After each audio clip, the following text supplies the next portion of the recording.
Hey everybody, welcome back to another one of my budgeting videos. This is going to be an update on my digital cash envelopes, just how the tracking of them is going, and also a bit of an explanation on where the money came from for my trip across the border into the States to go shopping when I'm on such a strict budget. Because hopefully by now I already have up the sort of shopping grocery haul video from my trip to the States, as well as if you follow or watch any of the videos I do about like what I ate in a week, you're gonna see foods coming into the rotation from like Trader Joe's. And I am in Canada, so clearly that's not something that I just sort of like went down the street to purchase.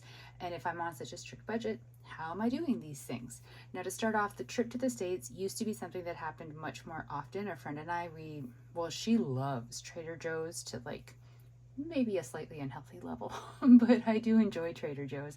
And it's really just like a fun little road trip to do. We cross over the border, we go to Blaine, we hit up Trader Joe's, we come back. Sometimes if we have the time, we all extend it out and hit up like a Target or something, but usually it's just a Trader Joe's run. Now she is very pregnant. She's due in October, the beginning of October. And she's not going to be traveling after she has the baby for, we're guesstimating like 4 to 6 months, or at least not on a road trip down to go to Trader Joe's. Like she'll be doing other traveling. And so there were some things that she wanted to look at Target for baby stuff, and just some things she wanted to get from Trader Joe's to stock up for a little while. And we also thought, like the closer she gets to her due date, the more uncomfortable she is. And so right now, she's at like a good feel, I guess you could say. Like she can kind of lean the chair back in the car a little bit and create some space for baby in her tummy, and we can road trip and she's comfortable. But the bigger she gets, the less comfortable she's going to be. So we were kind of like, this is maybe our last time for a good half a year, so let's go. So even though the timing of it for me was absolutely horrendous, because I'm just finally getting into being really strict with my budget again and being really cautious, I needed to find a way to make it work, because I wasn't going to take away this like one last little road trip from us just because I suck at money. Do you know what I mean? Like sometimes you need to find a way to make the fun stuff balance. So I did the balancing today and it hurt my head. Oh my goodness. It took me pages and pages of calculations to figure it all out. And I am sure people out there who are smarter than I could have done it all on one little scrap piece of paper. But I have to like write it out really clearly and sort of move cautiously step by step in figuring out all the math so that I can understand what I'm doing and where I'm going with it. So I'm going to walk you through that. I have the receipts. The conversion rate from the States to Canada never works in our favor. So it's not like it's the smartest move going over to the States. It's really just because you have Trader Joe's, and I want the orange chicken, I'm not going to lie. So I'll start really quickly with the digital cash envelope update, because it'll go a little bit faster, and then I'll move on to the US trip. So I did not use directly the digital cash envelopes to pay for my trip, because my cards don't always tap when I'm in the States. I'm not really sure why. They should, but for some reason that not every store terminal will accept them. So whenever I travel to the States, I just strictly use my Visa card, which sucks because like I just paid that off to a zero balance, right? But then I go and I pay it back from my own funds when I get home. So these weren't like directly impacted from the shopping, in the sense that you're going to see a line under here for like listing up like Target or Trader Joe's or something like that. But they did get impacted in a way, and I will explain that to you later. But one of the ones that sort of did directly, and really it's just because I've already made the payment, is Stryker. So I bought a blanket. Sorry, that's just me when I like get up to make sure that you're still like in frame, then I sit back down and my chair makes a noise. So I bought a blanket from Target for Stryker. He loves fuzzy blankets. It's like the only texture that he likes to sleep on. And so I have a rotation of them to go through, because they get cat fur on and they just get messy, and if he gets sick or something when I'm out and I can't move him off the blanket in time. So it's always just nice to add another one to the rotation, and I had already been intending to, I just hadn't found one yet. And then we were in Target and had these really cute pumpkin ones, and they were $10, I think, which came out to $13.50 Canadian. So I just decided, why not? Let's get a seasonal one. None of them are really seasonal, but like, why not add a seasonal one? So I did put into his line $13.50 spent. I just put blanket and I did it digital, and I already moved the money over from where I store his digital cash envelope money onto the Visa card. So I've already made that $13.50 payment, which is why it is in his column. Now the rest of the updates in here, I can't remember the last time we did one of these updates, if it was before or after the afternoon tea, but basically like the whole thing is fairly self-explanatory and up to date, which I'm very proud about. One thing that I did mess up though is I forgot to check the balances before I went out on the 29th with a friend for dinner. We were gonna go either for a walk, or if the weather wasn't nice, because there's quite a bit of rain happening around that time, we were gonna go for dinner. I really wanted to go for ramen, like desperately wanted to go for ramen, but she suggested this vegan market that pops up in the summer. I think it's like every 2 weeks or something like that. It's up near a beach, and it's just a lot of different stalls that are set up from various vegan companies, or companies that, if they're not fully vegan, they have like a wide range of vegan stuff, and you can just go and walk the market and buy food, but also buy like, say, jewelry, or like whatever. So we went, and you always end up spending more of those things than you realize, because we sort of decided to do like almost like an appetizer and an entree and a dessert, but just like from different tents, so we could try a variety of things. So $6 was for a vegan version of spanakopita. It was not good, not worth it, wouldn't do it again.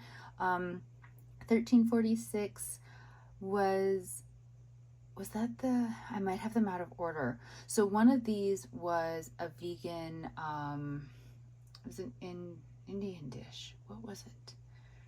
Oh, it'll come to me later. But they take like veggies and then they like batter them. Pakora. It was pakora. So it was made out of like carrot and beets and I think some other vegetables.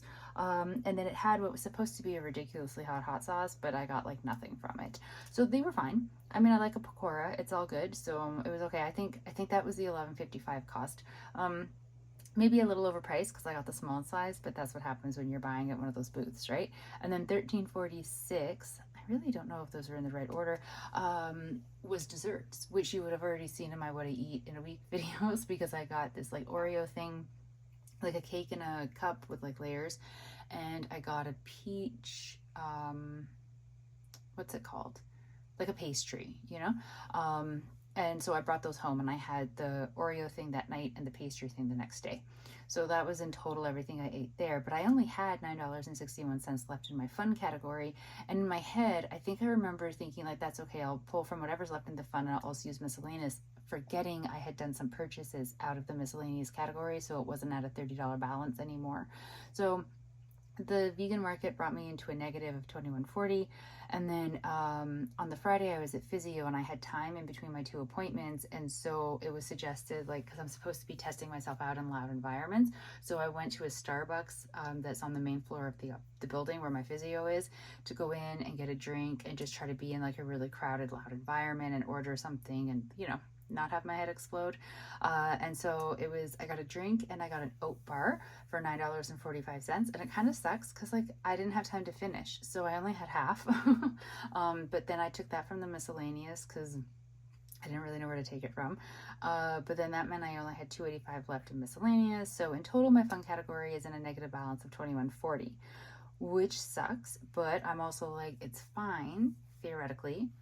Hang with me here, because I'm just not going to do anything this week that will put it into a further negative balance, or have to pull from another category to cover it. And then I will, next payday, put money back in because I fund it every payday, right? And then it'll just be not as high of a regular balance because it'll only have like $19 and change in there, and I'll just have to figure something out. Then I had the physio cost, $10.50, which brought that one down to 18. And I had some errands at Superstore. I put it under groceries because there were tea bags and oats in there, like for my oatmeal, but then there was also like household things like shampoo and I think a face wash and like stuff like that, and I categorized all of that under groceries. So that brought me to $146.11. So these categories are all updated pre my trip to the States. Only Striker is like fully complete right now, including my trip to the States. So the envelopes, the digital cash envelopes, the tracking of them, I'm actually doing quite well with. I do still have to update the vegan market and sort of these little things down here that really just quite recently happened on the actual on here, like on these, like the paper trackers that go with me in my wallet when I go out, or in my purse, I mean. So these ones haven't been done yet because I wanted to wait until I got the state's calculations all figured out, because that will affect these as well. So that is the digital cash envelope book and where it is up to date. Now let me show you the chaos that the chaotic trip my brain took in order to figure out how to pay for all the shopping I did in the States. So I already did. I waited a couple days for the charges on my Visa to like be properly showing on there so I could get the Canadian amount and know the numbers I'm working with in Canadian as well. So in Target, I didn't spend just $28.48 Canadian. I actually spent $84.08, but I had $63 in American cash left over. So I had taken that with the full intention of spending it somewhere. So I paid $63 in American cash, which left me with $21.08 going onto my Visa. And did you know, I mean, I guess if you're American, you know this, is this in all of the states? I'm so curious. There's no tax on food. In the States, or at least in Blaine, Washington, there's no tax on food. How is there no tax on food? Was it just the food that I was buying, or is there no tax on any food? Because it's not like I was buying like fruits and veggies, which I can't because I can't bring them over. Like that just blew my mind when I was doing the calculating out, because it said there's like 9% tax on $51.04 of my purchase, and I'm like, what $51.04? I don't understand. So I calculated it out and I realized it was for like the gift and the striker and like the gift stuff, like the non-food things basically. And yeah, that was great. 8 cents for a bag though, which is a really weird number in my opinion, but it's fine. So yeah, so this one, Canadian, I owe $28.48 to my credit card to pay it off. My Trader Joe's is where I did the most purchasing. So I spent $139.03 American, which came out to $187.86 Canadian. And I've already marked off on the receipts. You could maybe see on this one as well. Like I calculated, not calculated, but marked out like which ones are food, gift, striker, there's that one, me. Just put me down there. So I pulled out of here just to make a note of which ones are gift, because I have a gift sinking fund. So the gift sinking fund is going to pay for those. The rest of this receipt will have to come out of my grocery money.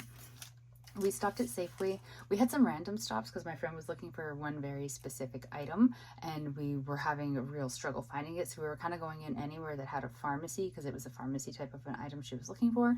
When I was in there with no intention of buying anything, I found the Neutrogena sunscreen with a factor of 70 SPF. You can't find it over 50 here, and I used to buy the 110, but they discontinued it, which has made me very upset. So I've been stuck with the 50, which is doing nothing for me. And I saw it in a 70 and I was like, okay, I know it's the end of summer, but I don't care, I'm buying it. So in US money, it was $16.34. Canadian, it came out to $22.08, which is a little bit pricey. Like when I used to buy the Neutrogena 110 over here, it's like $15 Canadian, but it's so hard to find that I just kind of had to suck up the cost. Whole Foods, it was the same thing. We went there because she was looking in like their sort of pharmacy area and they had hot honey. I just randomly saw it on the shelf. I had hot honey in June at a pizza place in Manchester and loved the texture of it on the pizza, had such a blast with it. And it's also kind of like a sentimental memory type of a thing. So I was like, oh my God, I have to buy hot honey. Do not buy hot honey from Whole Foods, because I found another thing of hot honey at Trader Joe's for like $10 cheaper. So this was a total ripoff. Don't do it. It was $15.99 for the hot honey. There was a $2 coupon, so it was $13.99. I ended up paying $18.90 Canadian for one thing of hot honey. I make such poor choices sometimes. Happy Lemon is a bubble tea place. So it was $7.44. So this one had tax. I just realized. Why does the bubble tea have tax, but other food doesn't? I don't get it. But okay, so $7.44 American for the bubble tea, $10.05 Canadian is the conversion. And then this place called Addicts Salt, they sell a lot of like really like kind of cutesy things. We found them one time by fluke when we went into the strip mall that the Target is attached to. And I was like, if we have time, I wouldn't mind going back and having a peek just because I kind of liked the store. And I bought a calendar there for 2025. It's a BTS calendar. Don't judge. So I'm very happy with it. I've been seeing it online. There's like a small version and a big version. But it wasn't for sale yet anywhere. It's just sort of like heads up, it's coming out kind of a thing. And I usually buy their calendar like the large size. I have well, for 2 years in a row now, so I just assumed I was going to buy it again. But I don't know, like I think the small one might fit in better with my space this time around, so I bought the small one. It was $9.78 American, which came out to $13.21 Canadian. So that is all of the shopping I did. Actually, no, I lied. I'm sorry. I stopped at Woods Coffee. We stopped at Woods Coffee on the way, that after we crossed the border. It was the first place we stopped, and we got a drink and something to eat. I have the money, how much I paid on the other side. I didn't get a receipt from that one though, so that's why it's not here. And we did stop at Maud's Pizza at the end of the day to get dinner, but my friend paid for my pizza since I did the driving. So instead of like trying to calculate out gas money, she just paid for my dinner, which was lovely. So this is basically just everything that I just said, just without the receipts. Like I just sort of broke it all down. Fugo is Attic salt. It took me a little bit to figure that one out. So this is just everything broken down minus the amounts for the Woods Coffee, because like I said, I didn't have a receipt, showing the American versus the Canadian with the conversion rate, and the little note with the Target about what I paid for cash versus what I paid with card. So this was just kind of write it out like this to make it easy for my brain. Now, make sure, yeah, you're still in there. Okay, so this side, I was breaking it down into categories, and then I also, when I was looking at my Visa charges, I remembered I had to buy an eSIM for the States, so that was an additional $28.24 Canadian, and that's coming out of my travel fund. So for Woods, my chai and my sandwich was $17.71 Canadian, which is ridiculous, but it is what it is. So that and Happy Lemon I categorized under food, or sort of in my head like a food slash like takeout, which as we all know, I don't have a takeout category anymore, but I didn't want to lump it in with groceries necessarily. I did have my Safeway is groceries, Fun is the BTS calendar, Whole Foods is groceries, and then down here was where I actually had to break things down, because all of these were like single item purchases, so they were easy to categorize. But let's pull out Target. There's Target. So Target breaks down to Striker, $13.50 Canadian, gifts, $47.20 Canadian, grocery or miscellaneous is what I put it as. What did I put? Why did I think miscellaneous? Oh, yeah, so $5.99. I bought some Post-it notes. They're not right beside me though, and I'm not gonna get up and go grab them because you don't really care, I'm sure. But they're like, you'll see them in future videos. It's like actually about like the length of this receipt, and it's like lined with like bullet points, you know. So I bought that. I love looking at the planner section of Target, although I almost never buy anything.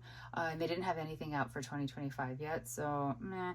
But I did find some really pretty notebooks and things like that for presents for people for Christmas. So yay, being ahead of the game there.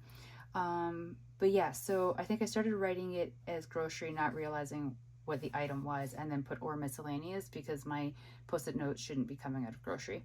And then actual grocery broke down to $38.40 Canadian. So I bought from there, I did a food haul, so you'll have already kind of seen it all, but like some soup, some yogurt, Kodiak cake stuff, some Jiffy corn muffin mix. I'm really excited for that, which I know sounds sad, but I've never seen that here, but I see a YouTuber that I follow using it all the time, and I've always been so curious.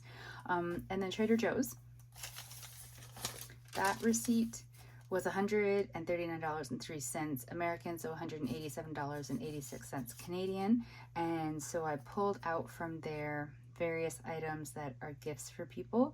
So it came out to Canadian, $34.58 will be paid out of my gift sinking fund, and $153.08 is going to be paid out of my grocery digital cash. I know, right? Like, I know I'm breaking it down. It is such random steps all the way through, but it's literally how my brain figured it out. So then next I just took from all the different categories and added them up to get like a full total for each of them. So like groceries and gifts were the ones that I really had to do that for, and then the rest I just wrote them down. This is where I decided to combine Happy Lemon and Woods into my like eat out slash food, like, and sort of oh no, sorry. I mean, they already were together, but that's where I just sort of recategorized them to like eat out and not just food, so that I knew that they were different than like groceries in like a vital way. So this means grocery I have to pull $240.55 from, and gift is covering $81.78. So then down here from the gift sinking fund, I have all of my sinking funds are digital, right? Like they're all bank account, they're savings accounts. And I only found out recently that they have to stay at a minimum balance of $100. If I pull out money that puts them below $100 balance, I start getting these messages from the bank being like, it's below 100, you need to keep it above 100. Now I don't know what the penalty or the punishment might be for keeping it under 100 for too long. So in reality, my gift sinking fund has $131.49, but I only want to access $31.49 of it because I don't want to put the fund under $100 because I don't know what that will do, but the bank doesn't seem happy when I do that. So gifts are $81.78, so minus the $31.49 that's going to be paid out from the gift sinking fund immediately, I still owe $50.29 to the Visa from my gift sinking fund. My travel sinking fund, I decided to combine the actual travel, so the cost of the eSIM and the eating out food, because it was food that was purchased because I was traveling. So in my head, that kind of makes sense. So combined, those two totals is $55.60. My travel sinking fund balance is actually $260.55, but I took out 100 of it so that it's not in the calculation, so that I don't go below that $100 balance limit thing.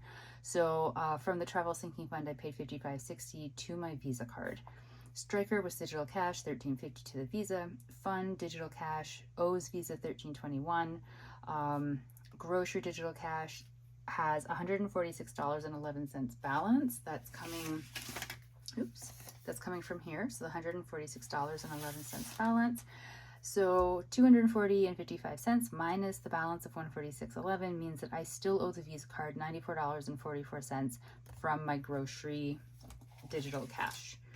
So I don't have, as you can clearly see, I don't have money in all of the either sinking funds or digital cash envelopes in a high enough quantity to just fully pay off the Visa right away. So strategy, right? Confirmed paid. I have paid from the gift sinking fund to the Visa the $31.49, and from the travel sinking fund to the Visa $55.60, from the grocery digital cash to the Visa $146.11, and from Striker's digital cash money to the Visa $13.50. So those are all done. I still owe the Visa $50.29 from the gift sinking fund, $13.21 from the digital cash, the fund category of the digital cash, and $94.44 from the digital cash grocery fund. So my next payday, I budget $120 for groceries. $94.44 of that budget is going to go to Visa, and the remaining is going to have to get me through for the following 2 weeks until the next payday after that.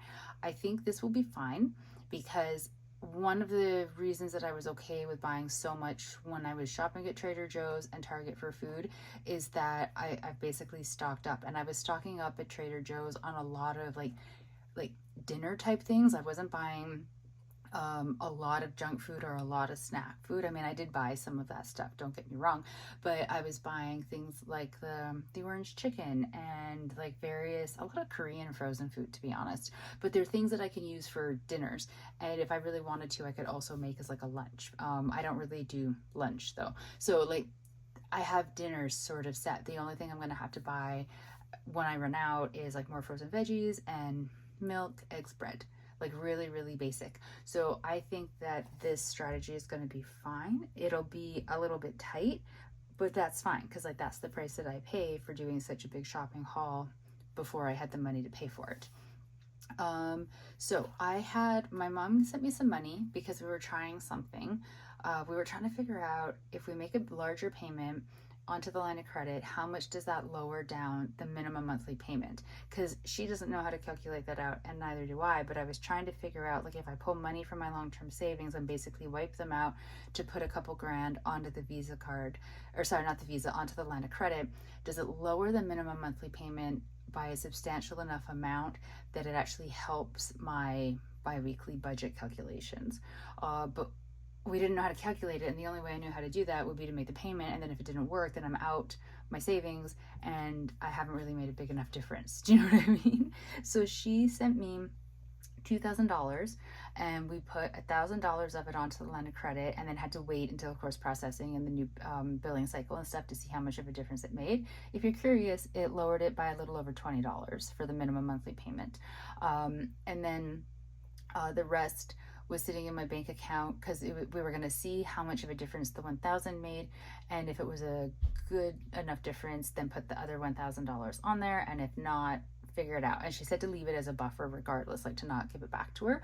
So I'm going to use the buffer to pay off the Visa so that I don't have a balance that rolls over and I'm not paying extra interest on anything, but then I'm going to pay the buffer back.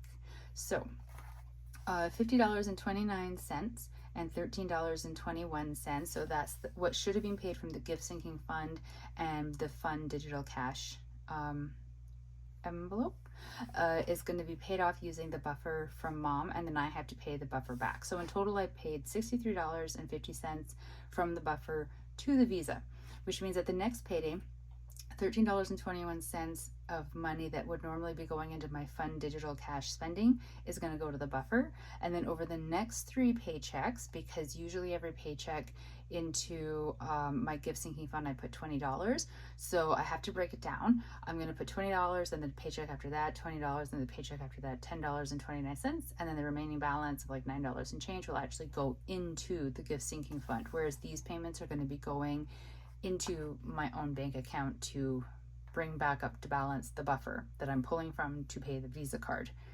Does that make sense? Like, it does actually calculate out, and as long as I follow this and I pay back the buffer, everything's cool.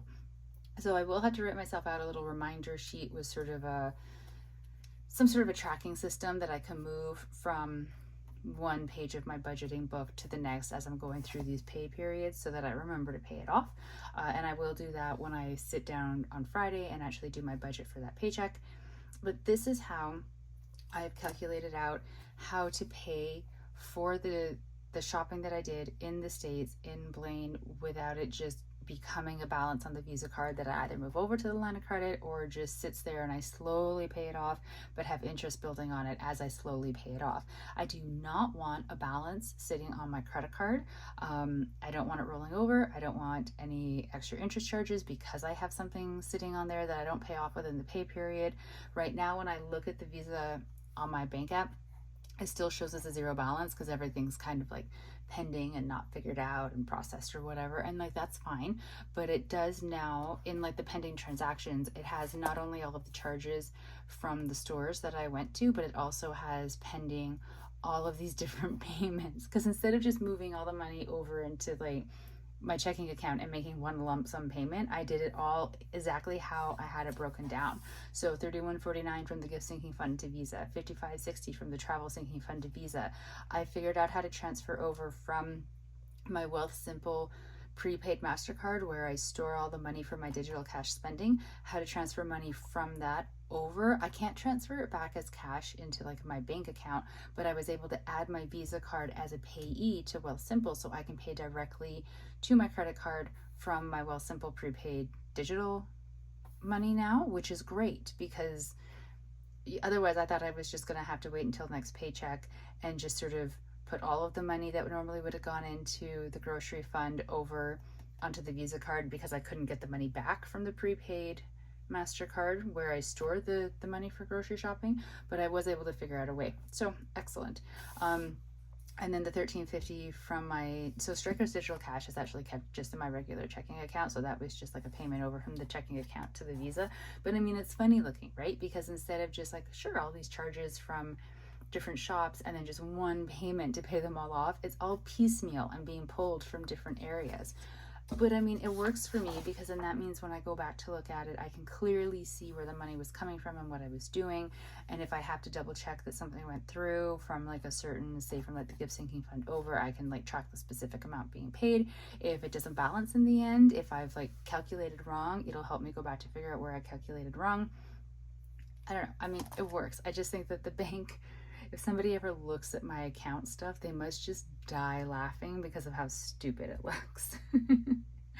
But so this is it. This is my update on the digital cash envelopes and the tracking with that, and then also how I managed to pay for my Target, Trader Joe, and other shops over in the States when they were not something that was previously budgeted for, and how I am still keeping my Visa at a zero balance. And I'm still very proud of myself for that. So I'm still kind of like giddy over the fact that I got it down to zero. And even though I put all these charges on, I'm getting it back down to zero within the same pay period.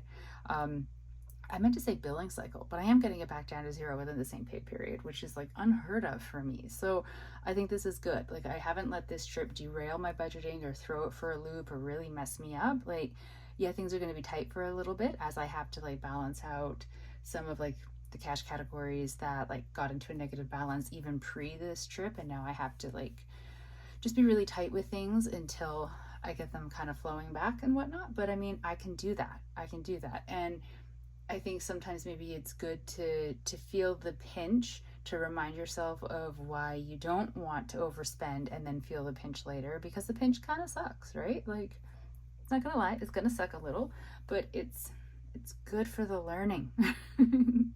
So thank you so much for sitting through this. If you go on trips, like random sort of slightly spontaneous ones like this, not even necessarily like across a border, but just somewhere that you don't normally go and you kind of, it could have the potential to blow your budget, I would love to know how you fit them into your budget. Like, do you just sort of put money aside every paycheck so that when something like this happens, you just have it ready and good to go? Like, maybe that's something I should start doing, except at least I do know now, or I know now that for at least 6 months, I'm probably not doing this trip again. So I don't really have to budget for it. But like once they start back up again, maybe that is something I should consider, making a sinking fund specifically for Trader Joe's. That sounds so bad. But like, do people do that? I don't know. Maybe that is a thing. I would just love to know what your strategies are, how you handle things like this happening in your budget. Yeah, tips, tricks, share, because for all that I do a lot of budgeting and I read a lot of books, I'm always open to learning how other people do things and getting more tips and tricks and stuff. I think we should always all be open to learning more tips and tricks, because sometimes you stumble across something a person does and you're like, I can incorporate that. That's a little bit brilliant. So it's a lot of what my budget is, I think. Gail Vaz Oxlade who is like my budgeting guru. She's amazing. I'll show her book on one of my videos one time if you don't know who she is. I know a lot of Americans follow Gordon Ramsay, so this is like the Canadian version, and she is hilarious. She's retired now, unfortunately, but she had a whole bunch of TV shows over the years and then a bunch of books, and her book is written the way that she talks, so it's sort of like borderline scary. She's really great though. She teaches you really well. So I follow her predominantly is like where my strategy comes in from, but then I pick up things from budgeting YouTubers and advice from like my mom or things my friends might do and kind of incorporate them in to make maybe a hodgepodge of a budget. But it's a budget that I was gonna say works for me, but I'm really in debt, so maybe it doesn't. But in theory, it works for me. We're gonna say it works for me, just because I can't imagine having to revamp the whole thing right now. Okay, I am just talking. I do this to you every time. I'm so very sorry. I hope you all are having a really great day. I hope your budgets are working out well. I hope whatever you do for your cash envelopes, if it's digital or actual cash, or maybe you don't do them at all, whatever it is, I hope it's all just kind of flowing really well for you. Thank you so very much for sitting through all of this and seeing the crazy process that my brain takes for the math. And I just realized I switched from blue to black ink at some point and I have no idea why. Oh well, what's done is done. Have a lovely rest of your day. Stay safe out there. I will talk to you all later. Bye.